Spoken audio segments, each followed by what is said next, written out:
Guys, let's dig into this. T. Wood versus Jake Paul. First off, if you missed this, and I don't mean the unified rules, there's no exception in boxing aside from the reality that boxing is painfully boring to watch. The greatest thing that Paul has ever done is made it 8 rounds. Paul will get no credit for this. People will continue to resist him. If more people would copy Jake Paul and just do 8-round boxing matches, the whole sport will be in a better place. Now, I love the way that Paul has disrupted the boxing model. I love the way he stepped in as a famous guy who just had something that he wanted to do. And look, fame doesn't just travel you wherever you go. And you guys would know this as viewers. Think of your favorite Hollywood actor. Throw out the big names. Denzel Washington, right? Brad Pitt. Throw out some big names. Jennifer Aniston. If they go over to boxing, are you going to come with them just because? Just ask yourself that question. And they'll be a part of it. Yeah, I would go watch them. Yeah, you might go watch them once, but you're not going to just come with them. And we've seen this tested both ways. We've seen people in the boxing world. I'll use Roy Jones Jr., who's a big and meaningful name within the boxing world and thought he could parlay that into rap. I think, if memory serves me right, even Shaquille O'Neal tried doing some level of music and entertainment to get those fans to come with you. No matter where you go, you're a YouTube star, but you transition those fans and you pivot over to boxing. That does not just happen because you have 20 million followers. There is an art to that. That's where Jake Paul should get the credit. His ability to bring people along the journey that is Jake Paul's life, and for them to not care what genre you're going into, that is an art like no other. If you want to go study Jake Paul, that's what you want to study. Don't study his left and his right hand. Don't even study what he did on YouTube, become big and famous, and he parlayed off of his brother, and all the other things that you want to use as low-hanging fruit for making an excuse as to how you cannot articulate it. That's the part that you want to study about him. So first thing that Jake should get credit for is he could fix the entire sport of boxing if everybody goes into 8 rounds to start with. And that'll only be a step in the right direction. If we could get boxing down to 5 rounds, now you can have 5 feature matches like us MMA fans are spoiled with. We're used to it and we're spoiled by it. And you have short-term memories, right? Because even in MMA, it was top-heavy main event. Dana came in and finally he was also going to do a co-main event. Then Dana opens up what's called a main card. Now, everybody has copied him since, but I'll even remind you, Dana himself, they were all main event heavy. And you had some organizations that went under. I'll bring the Affliction organization to you. When Fedor versus Josh Barnett was promised and could not be delivered, the entire organization went away. Whereas now in today's world, look, main events get changed all the time. Maybe your A side gets a different, fresh face than it was supposed to, or your B-side, things along this. Sometimes the match in its entirety gets scrapped and you just move the co-main to the main. But these are still new world problems. This isn't the way the sport used to be. I submit that piece of evidence for you because boxing is still main event heavy, but it doesn't have to be.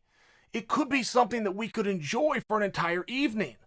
Not just that one walkout, that one match, that one post-fight interview, but we could have 3 and 4 and 5 of those all in a night. The first thing we have to start with is acknowledging how painfully boring it is to watch 2 people trying to hit each other with either a left or a right hand. The biggest boxing fan in the world doesn't like boxing. And I get this. If you guys think I'm putting boxing's my number 2 sport. I only did 2 things. I'm wrestling and I did boxing. I love boxing. But you could even put my number 1 in love in there, which is wrestling. We have a hard enough time existing. The sport of wrestling has a hard enough time existing. But we would never try to make somebody watch us for a half hour. None of you would. But we would never even suggest for you that you should. So the first thing you have to make sure you give Paul credit for this is that he's changing the sport. And Paul should never go back. He never intended, this was an accident. He never intended to make boxing more enjoyable. He just realized, I'm not 12-round ready. I don't want to go 10 rounds. I got to go something. And they just picked 8 very arbitrarily. But he's still right. It'd be even better if he could shorten it to 6. But he's still right. He should not be out there for 12 rounds, but nobody should. The boxing world will lead you to believe falsely that the better you are, the more rounds that you go. You will start in the amateurs at 3 rounds. You can go into the pros as few as 6. What was Butterbean was the king of the 4-rounders, if I remember right. But it used to go all the way up to 15 rounds, which is still on the books today. They just don't elect to do it. They elect to go up to 12. That's a misnomer from Jump Street. It has nothing to do with how good you are as for how many rounds that you should go. It solely has to do with the viewer and the audience. We don't want to watch any boxer go out there for 12 rounds. So credit to Paul. Now, fun buildup. All the way down to the day before, something happened with T. Wood's mom and the Paul camp. I have to leave it at something because I didn't see it. The video that was going around that so many of you have sent to me and believe was T. Wood's mom, it wasn't. That was his sister. Now, when the cameras came on and T. Wood's sister is dressing this guy down, we'd already missed the good stuff, but it happened. It was a piece of theater. T. Wood went as far with to say, to hell with the money. I don't care if this fight doesn't even happen. You bring my mother into it, we're going to deal with this now, whatever the consequences are. And of course, T. Wood's right. We all side with T. Wood on that one. Now you go to Paul. Paul's only got one answer, which is, look, I'm sorry. I didn't see what happened, but whatever it was, his mom shouldn't have been in with that. Or option 2, which is the one that Paul went with, the great Paul. I must say, the great Jake Paul said, I don't care what they did to He said, I don't care what they did to T. Wood's mom. He offered no apology. These are your only 2 options, right? But it's a 98% certainty that you're going to go with the first, which is, I'm sorry, Mrs. Woodley should have been left out of it. Paul didn't go with it. To hell with it. It's done anyway. This is all behind us. And the problem child wants to go out there to be the hated child. All fair play for me. I bring this up, and I haven't even talked about a left or a right hand being thrown yet, because if you were negative to the Woodley versus Paul fight, you missed the good stuff. They had a good and fun buildup, and this isn't something that is sustainable. I'll put it at 12 months. And I'm just talking about the general celebrities coming over to boxing. Now, I will share with you that I'm telling you 12 months now, but the first time I used those words, 12 months, was about 9 months ago. So it's got a little bit, I'm still it's got about a year, but that's a very broad stroke year. 1 and 2 are kind of the same thing. 1 and 2 and 3 are kind of the same. Do we have 3 years of this? And it's not just the weight of the world that's going to be on Paul. Some other people need to come over. They need to spread this around. But in many ways, and I'm speaking for North America, for North America specifically, Paul is amongst the biggest deals there is in boxing. Paul can generate some real numbers. So can Tyson Fury, in all fairness. And then you'll get the people that want to look like they know boxing, even though they don't follow it, and they'll throw out a name for you like Canelo Alvarez. Or you'll get the real jerk that wants to look like the brave guy at the party that knows about boxing, even though he doesn't. And he'll throw out 3 letters named Triple G. Now, if you gave him $10,000 to tell you what GG and or G stood for, he'd be stuck. He wouldn't know. But he knows that he's heard GGG in order. He wants to look like a smart boxing guy.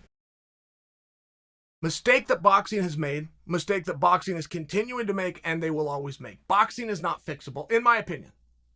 Not with the leadership that is in there right now. You're going to have to throw them all out and start at day 1. But a continuing mistake that boxing has made, and they're making right now, is they build one person at a time. From the time I was a child, we could look forward to one guy fighting on TV, and his name was Sugar Ray Leonard. When Leonard was done, we could then look forward to seeing one guy box on television, and his name was Mike Tyson. You could then fast forward that, put in Oscar De La Hoya, put in Floyd Mayweather. But the one constant is true is boxing doesn't know how to build a room full of stars. They've never understood that. And I'll see the media ask Dana White this a number of times through history, whether it was when Ronda left, when we didn't know if Conor was going to be back, when Tito left, when Randy Couture retired. What are you going to do? Your biggest star is gone. And actual media was asking this. This wasn't a rhetorical question. They genuinely didn't know. What they had always missed, that Dana had a whole barn full of stars in comparison to the way combat sports had been done from the beginning of time. In comparison to. He always had 5, 6, 7 guys that could be pay-per-view box office hits. And even if he lost his absolute number 1, he still had people he could put in, which is what boxing doesn't have. So when I talk to you about how long does this era have, how long does the celebrity have in boxing, it's not unique to Jake Paul in a broad stroke, but more literal, it is only because boxing makes the mistake of not building a whole bunch of guys at once. Now let's talk about the X's and O's. The fight was fine. What do you want from these guys? You wrapped up their hands with pillows and you told them they can only throw the lead hand or the rear hand. I mean, what do you want from them? So they go out and they deliver this. It looked at points in the fight that under the rules of boxing, I can remember one spot specifically, it looked as though Tyron should have had a 10-8. And I mean pro Tyron, the ref should have jumped in there and given Paul a standing 8 count. Now that's very relevant. If there was a standing 8 count, there is now a signal to the judges of who wins that round, absent of a knockdown and or a standing 8 the opposite direction. That did not happen, which means that round is now up in the air. So when you come down to a split decision, you start to talk about things like this. They're no more than talking points, but it did look like the one biggest shot of the entire fight that was landed from T. Wood was enough under the rules of boxing, which are not open purely for interpretation, that should have been a standing 8. That round should have gone to T. Wood. I don't have the cards in front of me, but that was one talking point. The other side of it was Paul moved very well, and Paul never stopped moving. And even in the short time that we've seen Paul in this sport, we have seen some training. I've always been most impressed with Paul's flinches. Now some of you go, what's a flinch, right? That's like what your buddy would do to you. Oh, remember that old stupid game that the jerk on the playground would do? Then he'd punch you twice and then say something stupid like 2 for flinching. Yeah, it's still a real thing, even in professional sport. If you can do something and get a reaction from your opponent, but you can't, it doesn't just happen like on the playground. It has to be practiced and it has to be trained. And whether it was against the basketball player or it was against Ben Askren, or even it's this shadow boxing footage that I see of Jake Paul, I've always impressed with his ability to get a reaction, with his ability to flinch. Only because I know it's not normal, only because I know that comes with hours upon hours, days into weeks, into months, into years in the practice room. And it's one of the few things that I've seen that if he's able to flinch, get a reaction, he spent some time working on it. What is Paul going to do when the fight gets deep? What's he going to do when he's tired? What's he going to do when he's losing minutes, losing exchanges, and there's still a bunch of time left? That's where the fighter comes in. Does Paul have that within him? The general guess would have been no. A more logical guess would be no, followed by, how would he? How would he have that in him? He's never done it before. He's never been pressed like this. He's never been in a high-pressure situation. He's never been hurt and still has to come out for 3 more rounds. So how would he know how to deal with it? I can't answer that. I guess because he's special. It's the best I got. I have no more analysis for you than that. He's special. There's something about this guy that he can go out and compete, that he can enjoy himself while he's doing it, that he can enjoy the process. If I have any regret in my MMA career, I didn't enjoy one day of it. I look back, I resent that. I resent it about myself. I should have had a little bit of fun. I got to see some parts of the world. I should have appreciated that, but I didn't. It was high stress. Every day I'd wake up, I knew how many practices I had to do. I knew how hard that was going to be in addition to the media schedule, get to the airport, make this town, whatever it was. I never enjoyed it. I was just caught up trying to get through with it so I could get on to the next one. Paul looks like he's enjoying this. He looks like he's having fun. It looked like there were some positions in that fight where T. Wood could have had a little bit more output. I'm sure Tyron would agree with me. I would imagine Tyron thought he was winning that fight. I thought he was winning that fight, albeit very close. And largely because of the one position where he knocked Paul into the ropes that I thought should have been a standing 8. We would be revising history to go back and talk about that. If I was to tell you anything I was most surprised about of the night, it was when Paul agreed to a rematch in the ring. If there's anything we've learned about Paul's, they are men of their word. If they say they're going to do something, they go out there and do it. I was stunned when Paul said that he would rematch Tyron. I assumed Paul would like to get a world champion and future Hall of Famer in T. Wood in the rearview mirror and move on to something else. That's what I assumed. And none of us really know as athletes, particularly when you're in a business that's star-driven, you have to have your ear to the media. You got to have your ear to the street extremely closely, and you got to be listening. You don't want to pull a sand hanging, right? You want to know about your division and what is going on and what people want to see right now. If you're talking about championships, it could be a little bit of a different tale. If you're talking about eliminating somebody to move up the ranks to get you closer to a world championship, when you're just having fun, when it's all about entertainment, you want to really know what it is people are willing to be entertained by and give them what they want as best you can. You still want the easiest opponent for the biggest paycheck, but you want to hear what other people want. So it surprised me very much when Paul in the ring agreed to a rematch. Because I can all but guarantee you, part 2 is not happening. I do not think that the numbers of part 1 are going to be anything to write home about. I cannot imagine that the media and the fans are going to get behind it and want to see a part 2. I don't think. We'll have to let a little time go by. I don't think. I was surprised that Paul put his name on it. He said the word deal. He said deal. So he's either a liar, which I've never seen him be, or he's going to go fight T Wood a second time. Let's put a pin in that. Let's see how that all plays out. Tyron and Paul had an agreement prior to the fight. The loser tattoos the other one on their body, right? Where else are you going to put a tattoo? But I think it was leg specifically. T Wood lost. T Wood has to get the Jake tattoo. Jake told Tyron, you have to get the tattoo. That was our deal.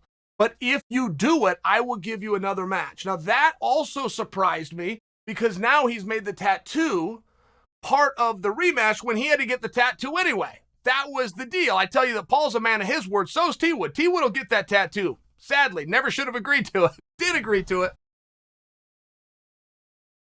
It was fun. All in all, it was fun. It was not meaningful. It was not about a legacy. It was not title worthy. It was a main event. It was hard. It was athletic. They both did what they said they would do. It's over. Or is it? Apparently these boys are talking about doing it again.